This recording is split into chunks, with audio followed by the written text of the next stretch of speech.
Hello everyone, welcome to EngBook. Today we are going to introduce a new course. It's called CMRP, or Certified Maintenance and Reliability Professional. It's very important for any engineer seeking knowledge or understanding or a position in a new company as a maintenance manager, maintenance engineer, or asset manager. So let me share a screen.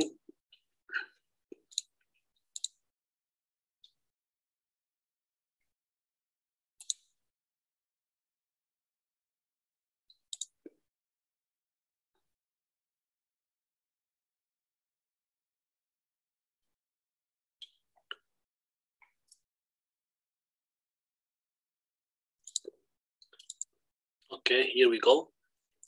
So CMRP course overview and the exam highlights. Certified Maintenance and Reliability Professional, CMRP. This is a table of contents. We have 7 lectures for the course. The first lecture will be Introduction to CMRP course and the exam highlights, with introduction about maintenance and reliability. Lecture number 2, we'll discuss pillar number 5 as bare body of knowledge of CMRP. It's about work management or maintenance. Lecture number 3 to discuss pillar number 3. It's about reliability. Lecture number 4, we discuss pillar number 2, which is about operation or manufacturing process. Lecture number 5, we discuss pillar number 4. It's about organization and leadership.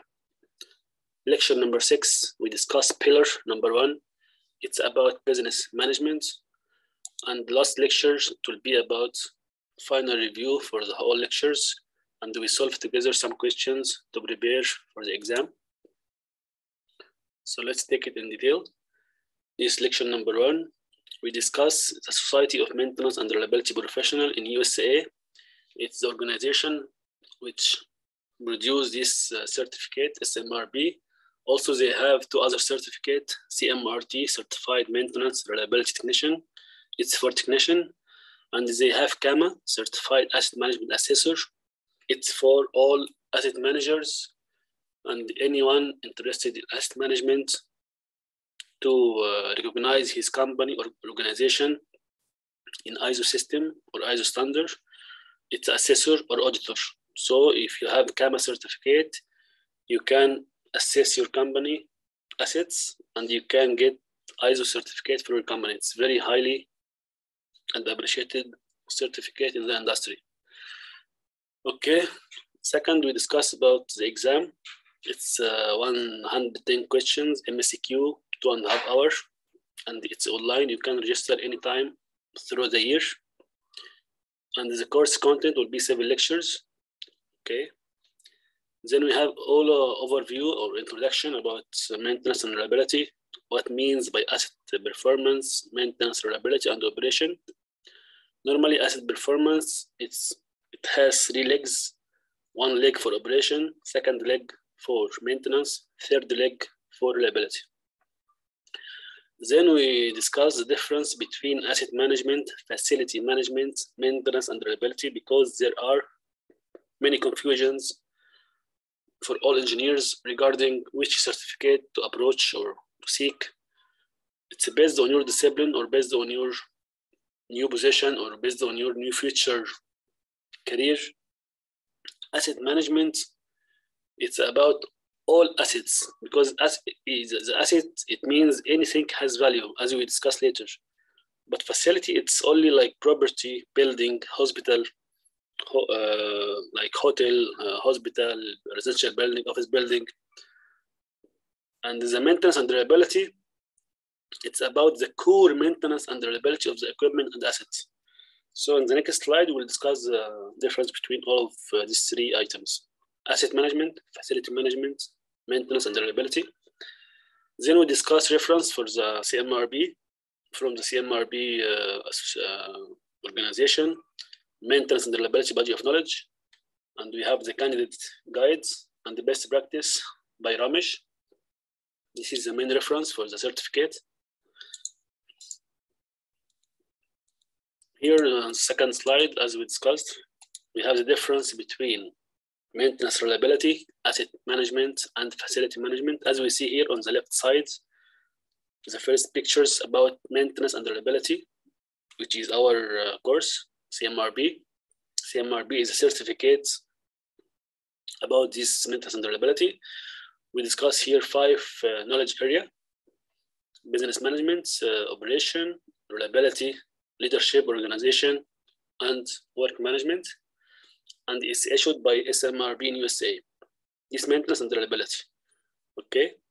The second one, it's asset management. Asset management, as you see here, it's all about 6 knowledge area or 6 groups: organization and people, strategy and planning, asset management and decision making, asset information, risk and review, and life cycle delivery for the asset, starting from acquiring asset, operating the asset, maintaining the asset, disposing the asset. And the most common certificate or the top certificate for asset management is CAMA, as we discussed earlier, Certified Asset Management Assessor. It's also by CMRP through some organization called WAIAM in Australia. And CMRP in USA is the owner of this organization. Okay, so the first 2 certificates, CMRP and the CAMA, it's by CMRP in USA. The first one, maintenance reliability. Second one, asset management. And asset management, it's all about ISO standards. So it's very important for any big company which is seeking or approaching to ISO standards to make the maximum value of each asset. And the last one here, it's about facility management. Facility management, it's about any building operation and maintenance of the building, like hospital, like hotel, like mall, like residential building, office building. This is all called the facility. So facilities need management and need manager. Facility management, it's all about here 11 core competence: project management, leadership, strategy, operation and maintenance, finance and business, sustainability, communication, occupancy and human factor, performance and quality, facility information and IT, real estate, and risk management. And it's issued by IFMA, International Facility Management Association in USA, and is the most top certificate in this career or this field. It's CFM, Certified Facility Manager. Okay, so now we know a little bit difference between the 3: maintenance reliability, asset management, facility management.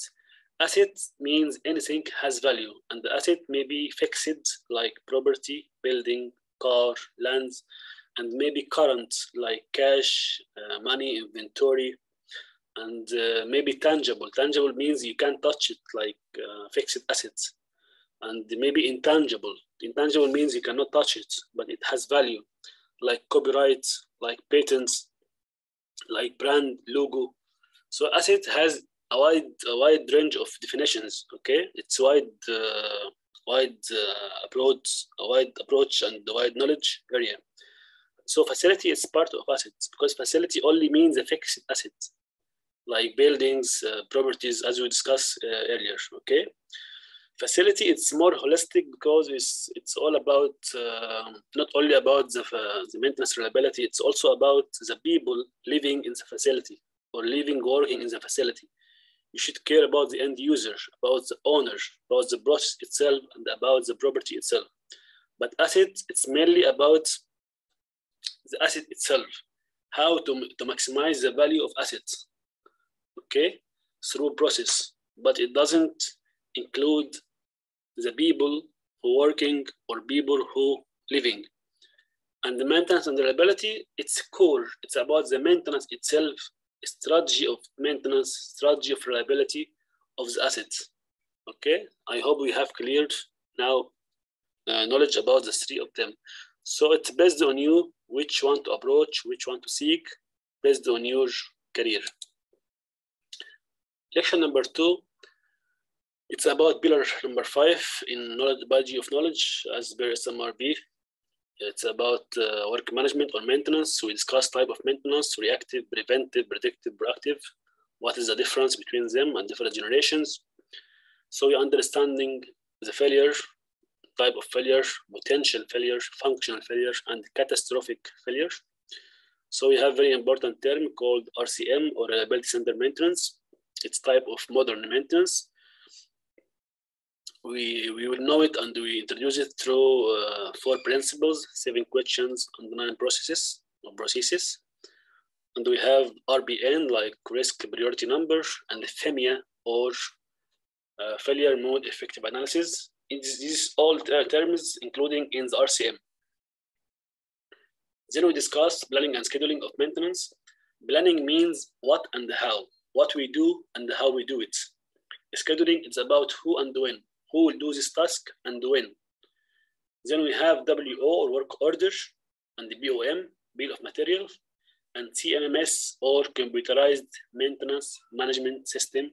And also we have another term called EAM, or enterprise asset management. Both of them are softwares used in the maintenance and the reliability field of assets. Then we discuss inventory management. What means by inventory turnover, and what is the reorder point? How we do ABC analysis for our inventory. What we mean by buffer stock and in the economic order quantity. Then we have maintenance and reliability, some analysis tools like root cause analysis, RCA, Bukayuk, Kaizen. Both of them are Japanese terms. And the SWOT analysis, strengths, weaknesses, opportunities, and threats. And the BDCA, as per ISO, Plan, Do, Check, Act. And we have some metrics and best practices like cost, compliance, backlog, planned, unplanned maintenance.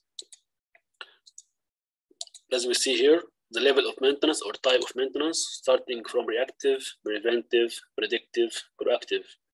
These stairs or steps means from the old generation, which is reactive, to the latest generation, which is proactive. And as you see here in circles, we have 2 circles. It's about software of maintenance. We have CMMS and we have EM.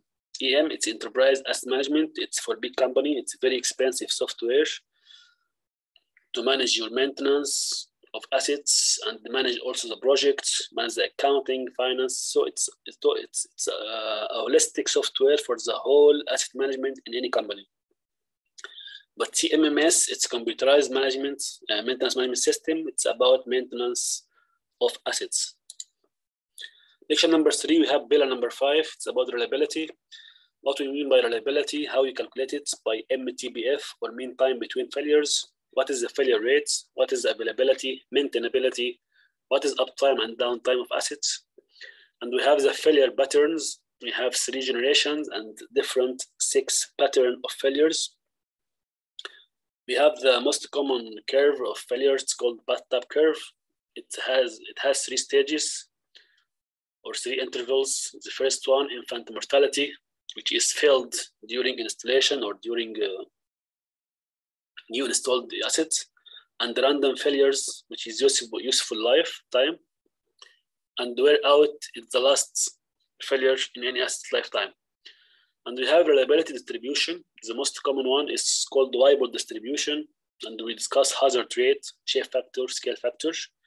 What is reliability block diagram, and how we connect assets in parallel or in series to get the most highest reliability, which one is better, what is the advantage and disadvantage of all of them.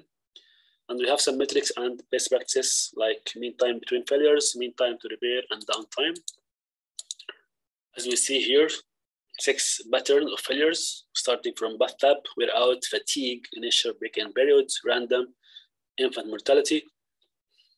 And as you see here, the random failures, approximately 89% of the failures. That's why the planned maintenance, or preventive maintenance based on time is not anymore useful for any assets. It should be maximum from 10 to 20% of the total planned maintenance. We discuss this in detail in the course. And the second pictures here, we have the reliability block diagram, which describes how you connect assets either in series or in parallel. Lection number 4, we discuss pillar number 2. It's about operation or manufacturing process. We have very important term called lean. Lean means reducing waste and maximize the value. We have push and pull tool. We have 5 principles. We have 7 wastes, which is called team wood. We have operator-driven reliability or OBM, operator-based maintenance, OBR, operator-based reliability, or ODR, operator-driven reliability. And we have total productive maintenance. It's also one of the productive maintenance, like RCM. TBM, total productive maintenance. We have 5 principles, 8 pillars, 6 losses. OEE and TEEB, they are 2 important terms for any assets. OEE, it's overall equipment effectiveness, and TEEB is total equipment effectiveness and performance.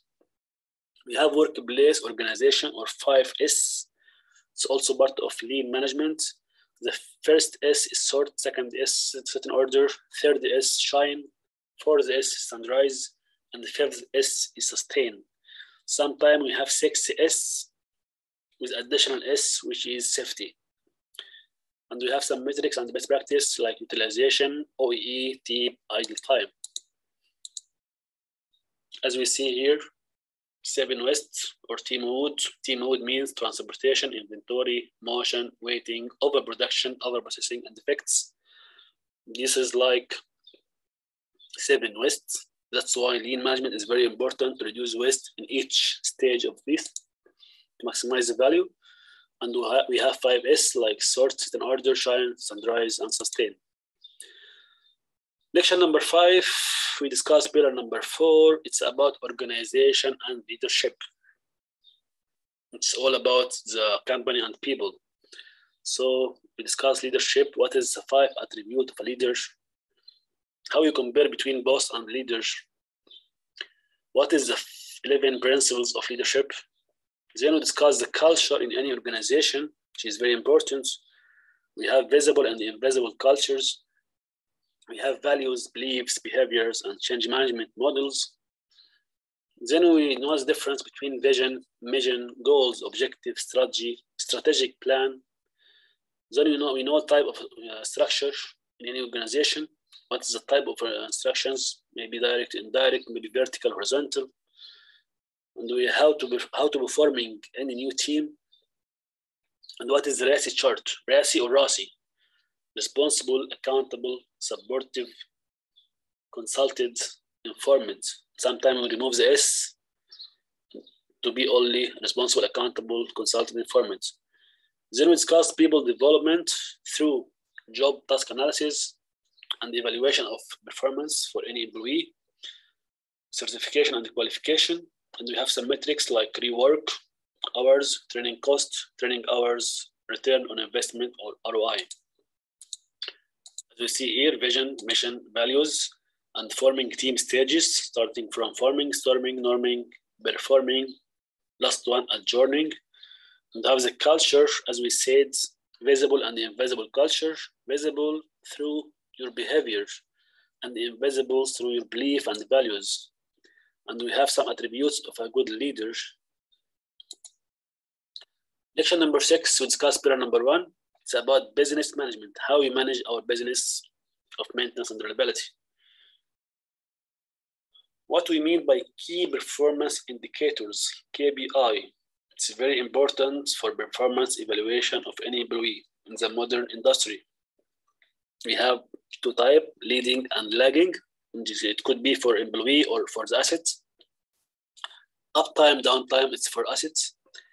Benchmarking, how you compare our performance with others through internal, our company with different departments, or external with different company, or industry with different company in same field, or worldwide with best practice or world excellence, world class. And to make benchmarking, we should first apply or conduct gap analysis to know where we are from others. Then we discuss change management models like ATCAR, Kabler-Ross, what is Dunning-Kruger effects, what is Bridges transition, and we have some metrics like REV, MRO, total maintenance cost. Here we see some examples of KPIs, leading and lagging. Leading about future, lagging about past. And downside here we have Dunning-Kruger effects, which is relation between confidence and competence. It's showing that people with no competence, they are always stupid and they think they are so great. They have the maximum confidence. So when you see your manager is very confident and he say always I am the best, I know everything. Unfortunately, he doesn't have any competence or any knowledge. Then when he starts to know some knowledge, the curve will start to go down. His confidence will start to go down. As long as he knows more, he will go to be more humble, more modest. When he starts to have a big knowledge or big experience with the time, of course, his confidence will start to go up again. Okay, it's very important curve. And we have Kabler-Ross change curve, starting with shock, denial, frustration, depression, experiment, decision, integration. It's very important to know this curve if you want to apply change management in any company. And we have benchmarking type, internal, external, and industry, and benchmarking with other world-class or best practice. Lecture number 7, we have review for the whole lecture, and we solve together some questions to prepare you for the exam, actual exam. We review all lectures, we have some question bank, and we have study plan for any engineer preparing for the exam. Then we have question and answer session if you still have any confusion, any question. So from this CMRP course, what is your benefit? What is the outcome?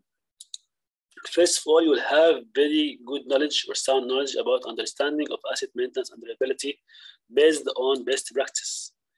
Second, you will be able to manage any asset maintenance and reliability in any organization, either big, medium, or small. And you will have completion certificates. You will have lectures, recording of these lectures of this for the whole course. You have audio file, you have video file, and you have the lecture transcript as a PDF. If you follow our guidance, our instructions, you solve all questions together and you study all these lectures, you will be able to pass CMRP exam and be listed in CMRP directory, which is very highly appreciated by all employers worldwide and in the modern industry. So here we go. We finish our course. This only information for our courses in EngBook. We have some courses for certified engineers. If you are interested about plumbing, we have the CPD. It's the top credential in plumbing. If you are interested in fire, we have the top certificate in fire. It's called CFBS. Plumbing, CPD from ASPE. Fire, CFBS from NPA. And we have in construction, CMIT, Construction Management Manager in Training, and the CCM, Certified Construction Manager. They are both from Construction Management Association of America. CCM is a top credential and the golden standard in construction field. And we have certificate in green building like LEED Green Associate and LEED's AB, BDC or OM, whatever. This BDC means Building Design and Construction. And we have OM for operation and maintenance. In asset management, facility management, maintenance and reliability, and industrial engineering, we have 4 certification or 4 courses.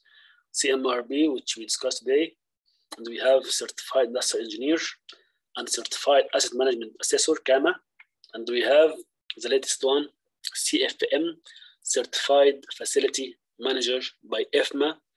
It is the top certificate in facility management. And in HVAC or HVAC, we have 3 certificates, 3 courses, certification program. We have HPDB, which is High Performance Building Design Professional. It is one of the top of ASHI certification, and it's very advanced and difficult. We have BCXP, which is Building Commissioning Professional.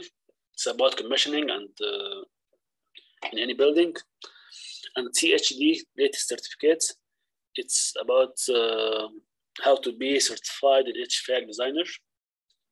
It's about fundamentals of HVAC design. And last certification program, it's about engineering management. It's advanced level for any engineer who have long experience and want to be a manager in engineering department. We have CBM and CEM, certified professional engineering manager and certified associate engineering manager. So certified engineers or certified program means that you are competent and expert engineer. Second type of courses, we have professional engineering courses, which is mean professional engineering license. Professional engineering means that you are licensed and registered in your discipline, either mechanical, electrical, civil structure, architect, whatever. And there is two types of professional engineering or professional registration. In USA and Canada, it's called the professional engineer, BE or BEng in Canada. In USA, we have two exams. First, you have to pass the FE exam, which is fundamental of engineering exam. And it's preferred to take it after you just graduate from university, but no problem. If you want to take it at later stage, you will have to study hard. After you passing FE, you should apply for BE exam. After you pass BE exam, so you'll have FE exam, BE exam, passed all of them. You can apply for license with some conditions of experience and reference. Just wait, please.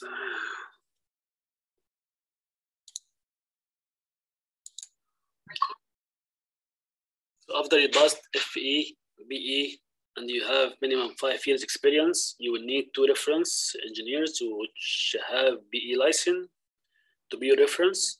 Then you apply, you pass the Code of Ethics exam, and you have the BE license. In Canada, it's almost same, okay? So in Canada and USA, it's like 2 exams. But in Australia, in Europe, and New Zealand, it's a different story. It's called Chartered Engineering.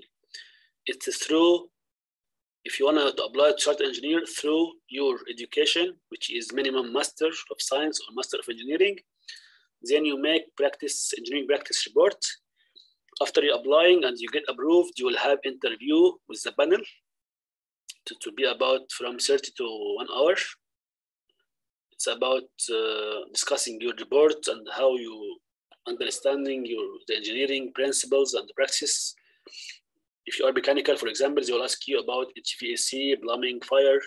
If you are civil, they will ask you about stress analysis and how you make designing for your building. If you are structural engineer, the same. If you are architect, for example, they will ask you pure questions about your fields. Electrical engineer, same. Every discipline will be interviewed based on their disciplines, okay? So after you pass the interview and paying the fees, you will have your chartered engineering license or certificates, and you'll be registered in the Engineering Council in UK or any city in Europe based on your application. And Australia, it will be through Engineering Australia. In New Zealand also, it will be through New Zealand Engineering New Zealand. And this means that you are professional engineer registered and you have your license with your stamp and signature. So you can practice as an engineer, you can stamp any drawing, specification, report. This is difference about any other engineer who just graduate and working in the field. If you are graduate from Faculty of Engineering and you're working without license, you cannot stamp any drawing or any specification or any letter or any report, but you still can practice if you are registered with any Society of Engineering in your country. For example, if you are in Saudi, if you are UAE, Qatar, Egypt, USA, whatever, if you just registered with any society, you can practice, but under professional engineer. This is the difference between them, just for clarification. So here we go. If you have any questions and answers, you can contact me. We can visit our website www.ngbook.com. You can send me email or at support@ngbook.com, or you can send me to WhatsApp or chat with me anytime. Thank you so much for watching and listening. I hope you enjoyed the lecture. Thank you so much.